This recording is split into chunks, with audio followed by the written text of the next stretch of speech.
Hey guys, good morning. Kape uli. Ito na naman ako sa ano, sa mga alaga. At ano, wala na pagkain yung ano. Wala na pagkain yung ano, yung mga yung manok ko. O ito, temporary, bigas na muna. Yung pinangsasayang namin ipapakain ko, wala na eh. Hapon di ako nakabili ng pagkain nila. At binigyan ko lang ng ano, ng kanin kahapon, yung mga yung natirang kanin na hindi na nakakain. Nabigay ko sa kanila. Ito yung sa alaga.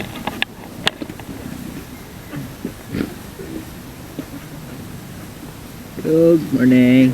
Ay, laki na niya, no? Indelice. Morning. Good morning. Good morning. Ano? Okay na. Kakain ka na. Ang ingay-ingay mo. Good morning.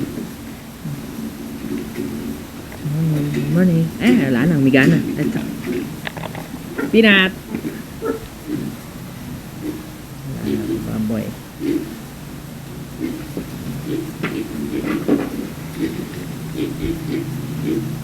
Tumaba na siya at malaki na siya paunti-unti. Kaso hindi ko alam kung kailan pa magpapaistag ulit to. Dapat to, no? Magpaistagan na ulit to eh. Para another 3 months ulit yung naantayin bago siya manganak. Ayan. Ganun muna tayo.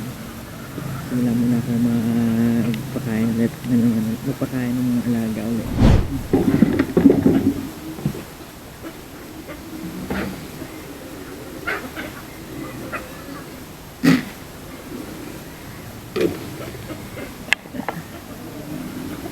May mga dayong itik. Ayan.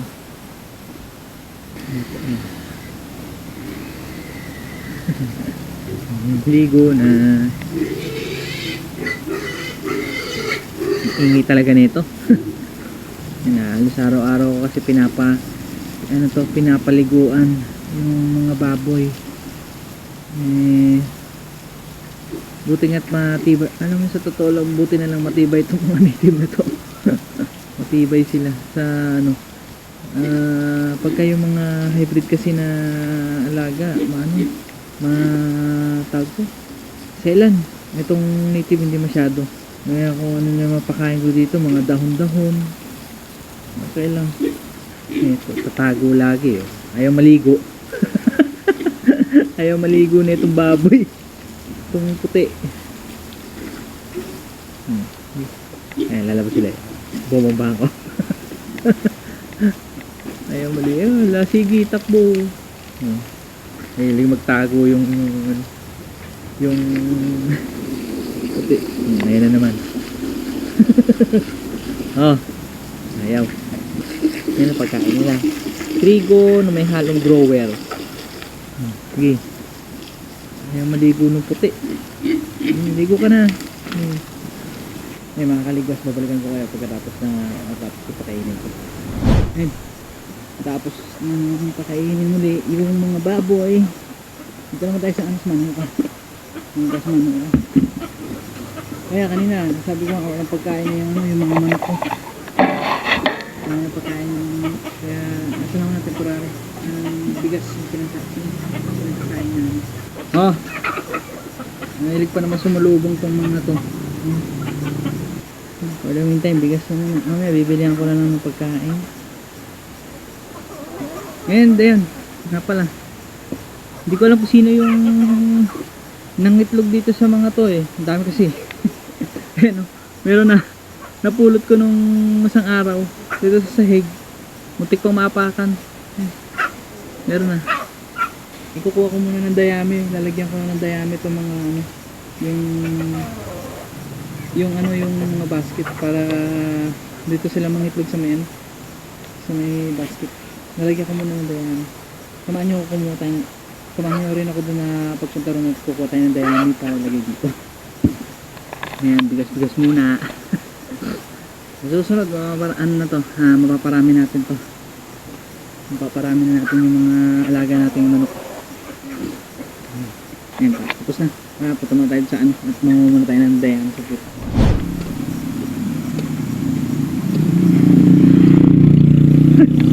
Ano, okay nga? Masakit pa? Dapat pahiram mo ulit na. Ayun, doon tayo sa kanila kukuha ng ano ng dayami. Ay, yung baso ko pala, nakalimutan ko. Mamaya na lang. Kunin tayo ng dayami. Kalimutan ko pa yung baso ko.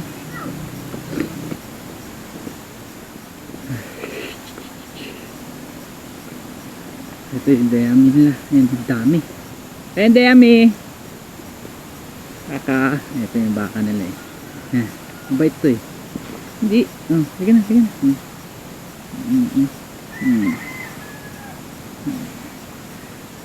Kumain na yan. Kumain na. Baka susunod, mag-alaga na rin tayo ng ganito. Yung baka. Mabait to eh. Mabait tong baka naman eh. Tara, tara. Ha?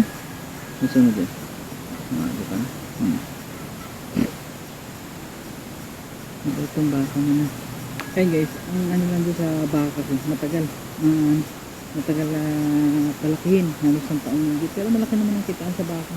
Halos na sa isang 100,000 din ang presyo ng baka pagka napalaki mo ng halos kulang ano pala 100 din yung kikitain mo pagka napalaki mo ng baka. Ayun, pumunta yung dayami.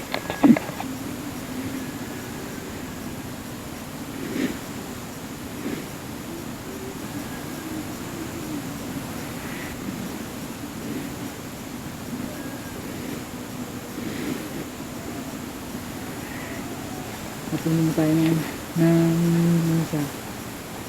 sako. Ang dami dayami. Ito ilalagay natin doon sa mga basket. Balik na tayo doon sa manuka. Yung baka magaling sana mag-alaga ng matagal lang. Tapos kailangan meron ko pagsusugahan ng sariling tanim mo, sariling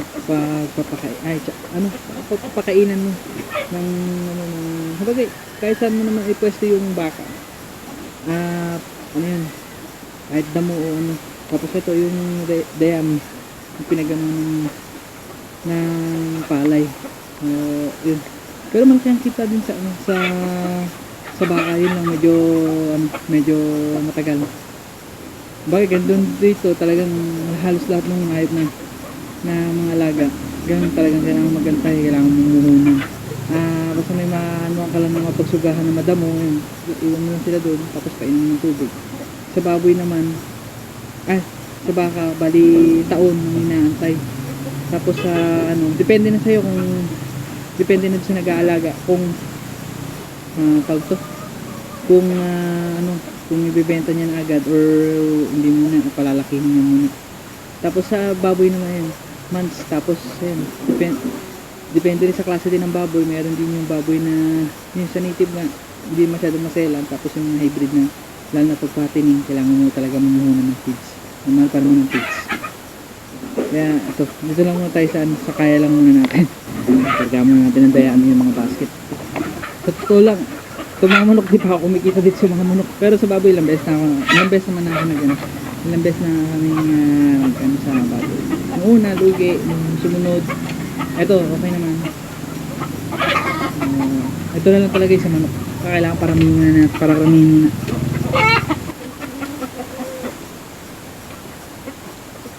Ayun, may kalat to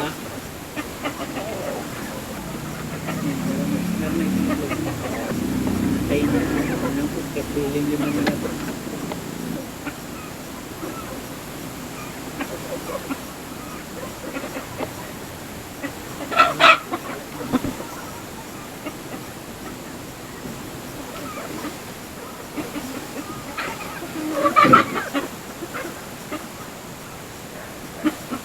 Ayan, natapos na. Tapos na naman. At tapos na naman yung trabaho ko nitong, tapos na naman asikasuhin lahat ng mga alaga kong hayop. So, ayun guys, guys, thank you nga pala thank you ulit sa pagsama sa akin dito ngayong umaga. So, thank you guys ang marami. At nga pala, nasa 1,151 subscribers na tayo. At thank you guys.